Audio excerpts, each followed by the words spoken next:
Nous vivons dans un monde où tout semble se passer dans des scénarios d'accidents qui apparaissent soudainement face à l'humanité. Des conflits ou des événements menant à des bagarres entre les pays surgissent. Mais il nous faut toujours regarder ce qui est vraiment derrière tous ces événements liés à la politique, l'économie et le pouvoir. Ce faisant, nous allons voir que beaucoup de ces faits semblent être liés, mais qu'il s'agit surtout de l'intention de quelques-uns d'atteindre des objectifs concrets. Si vous avez vu les vidéos de cette chaîne, vous verrez que nous parlons constamment d'une imminente troisième guerre mondiale. Nous avons parlé de la façon par laquelle, à travers ce nouveau conflit mondial, l'élite veut atteindre un certain nombre d'objectifs, parmi lesquels la réduction de la population mondiale et la création d'un gouvernement mondial. Un gouvernement mondial que quelqu'un aura à diriger. Voilà une question qui nous fait penser que ce dernier ne peut pas être directement conduit par un banquier, un politique ou une personne associée à ce système et à la guerre, car il recevrait un large rejet de la part de l'humanité. De cette façon, et vous serez frappé par ce que je vais dire, on croit que l'élite présentera la création du gouvernement mondial à travers une fausse arrivée des extraterrestres. Nous avons voulu dédier une vidéo à ce sujet, afin d'expliquer la question au détail d'un événement invraisemblable que je viens de mentionner, du faux mensonge du système dans lequel nous vivons, le dernier mensonge. Bill Cooper, un ancien soldat américain qui a eu accès aux documents relatifs à cette affaire, indique qu'un tel plan existe depuis 1917. Cooper prétend que ces documents ont pour objectif de convaincre les militaires que les gouvernements sont en contact avec d'autres civilisations extraterrestres, de sorte que les militaires en parlent aux populations et au public, pour ainsi nourrir la croyance en des êtres provenant d'autres planètes. Bill Cooper n'a pas cru en cela, mais il a cru cependant en l'existence de la technologie OVNI, que beaucoup de gens prétendent avoir vue et ont enregistrée. Mais cette dernière est une création gouvernementale pour la farce théâtrale qui fera suite à la guerre mondiale. L'ancien militaire va même plus loin, affirmant que la CIA paye les gens pour donner de faux témoignages d'observation et même parler des enlèvements par ces êtres dits extraterrestres. C'est une autre façon de répondre à la croyance en ces êtres. Cette technologie antigravité a été pensée et existe depuis les années 40, après avoir été créée entre autres par les nazis et les États-Unis. Ces derniers étant les premiers pionniers de cette technologie et étant la première puissance qui viendrait à le développer après avoir remporté la Deuxième Guerre mondiale, prenant au passage de nombreux scientifiques nazis au travers l'opération Paperclip.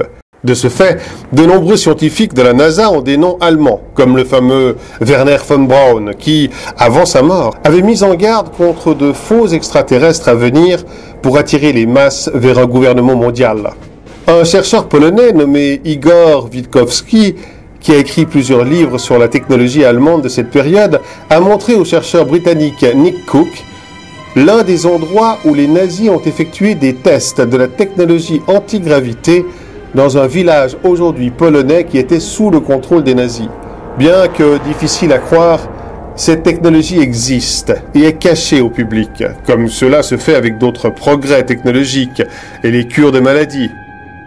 Réalisez qu'il y a un ensemble d'antennes aux États-Unis qui envoient conjointement un signal à l'ionosphère et un retour de ce dernier vers la Terre avec une telle force qu'il provoque des tremblements de terre, des tsunamis et d'autres catastrophes naturelles. Saviez-vous que les laboratoires du monde entier réalisent des expériences génétiques sur les humains et les animaux participant à la création d'abominations? Il est désormais possible de cloner des êtres humains, modifier son ADN et la conception de votre taille, le visage, la corpulence avant la naissance, comme une image conçue par Photoshop. Le traitement du cancer, même en phase terminale, est possible, comme le remède contre le sida et la capacité de régénérer des membres par le génie génétique. Tout cela semble de la science-fiction, mais existe déjà. Pourquoi énumérons-nous tous ces développements? Comme vous pouvez le voir, le système cache au public toutes ces technologies et les progrès scientifiques pour le plan final, pour la farce de théâtre qui ont été préparés après la Troisième Guerre mondiale. Il réserve tous ces progrès et la solution à tous les problèmes aujourd'hui à ce faux extraterrestre à venir, que nous allons accepter sans opposition pour la mise en place du gouvernement mondial. Y a-t-il un hasard pour que tous les conflits explosent, tous les problèmes arrivent en ce moment avec la pire crise de notre temps? Il n'y a pas de hasard. Mais comme nous l'avons déjà dit, c'est quelque chose de provoqué, quelque chose causé par cette élite pour amener l'humanité au chaos et à une situation extrême afin que nous acceptions cette solution à toute cette situation de chaos.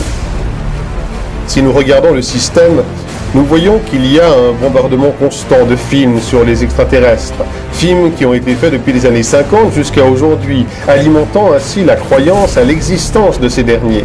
Non seulement dans le cinéma, mais aussi les jeux, la musique, et bien sûr en termes de politique et de religion. De nombreux chefs de gouvernement qui ont parlé de l'existence d'extraterrestres, Ronald Reagan, Bill Clinton, Obama, le premier ministre russe Medvedev, l'ancien ministre de la Défense du Canada, Paul Heyler. L'Église elle-même a également parlé, affirmant l'existence d'êtres d'autres planètes. Par exemple, le démonologue du Vatican, Corrado Balducci, qui, dans des interviews, a parlé de cette hypothèse et a même écrit des livres qui parlent de ces êtres, qui, selon ces hypothèses, seraient les anges dont parle la Bible. Dans la pseudo-science et la pseudo-histoire, est écrite une théorie qui parle de la création humaine à travers des aliens, appelée créationnisme. Cette hypothèse affirme que l'homme a été créé par des civilisations extraterrestres et que ces êtres ont visité la Terre depuis des milliers d'années afin de fournir les connaissances et la technologie pour les êtres humains. Cette théorie est basée sur le mystère de la construction des pyramides et l'émergence des ovnis ou extraterrestres dans les peintures et les hiéroglyphes rupestres. Tout cela est facile à faire en introduisant de fausses preuves et des manipulations de l'histoire, des peintures et de faire une fausse interprétation des anciennes écritures. Toute cette fumisterie sur les extraterrestres n'a aucun sens quand on y réfléchit et qu'on recadre les éléments.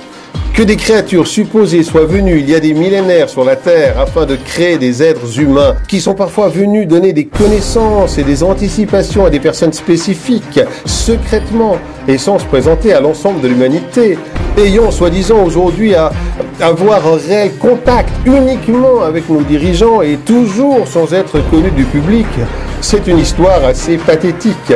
Ça ressemble plus à un plan improvisé par l'élite pour essayer de nous faire avaler ce mensonge et ainsi obtenir son dernier grand objectif. Pourquoi ne pas nous présenter ces êtres venus d'ailleurs et empêcher ainsi cette troisième guerre mondiale et terminer ainsi avec ce système criminel et meurtrier?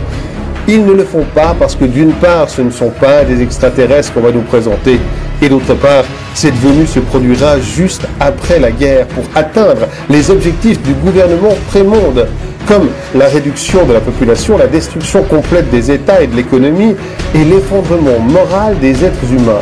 L'existence de zones d'accès restreintes telles que la zone 51 et l'existence de bases souterraines ne doivent pas être seulement un aspect du renseignement militaire et le lieu où ils gardent des armes nucléaires, non. Assurément, c'est là qu'ils ont préparé toutes ces technologies et les progrès qu'ils nous cachent avec ces êtres humanoïdes créés dans les laboratoires. Bien que cette hypothèse puisse vous sembler complètement folle, c'est quelque chose qui a déjà été testé pour voir quel effet cela aurait sur le public avec une fausse présentation des extraterrestres. En 1938, une émission de radio réalisée par Orson Welles, écrivain et metteur en scène, a raconté une fausse histoire d'invasion extraterrestre supposée réelle. La réaction a été un succès. Des milliers de personnes ont fui la ville dans la panique. Et si à l'époque ça a été un succès, imaginez aujourd'hui avec ces navires et êtres humanoïdes créés dans les laboratoires. Tout est prêt. Les guerres, la famine, la corruption, la qualité, tout cela avec le cataclysme que ça entraîne provoquera cette troisième guerre mondiale. Et ça sera le cadre idéal pour la mise en œuvre du gouvernement mondial à travers cette fausse arrivée des extraterrestres.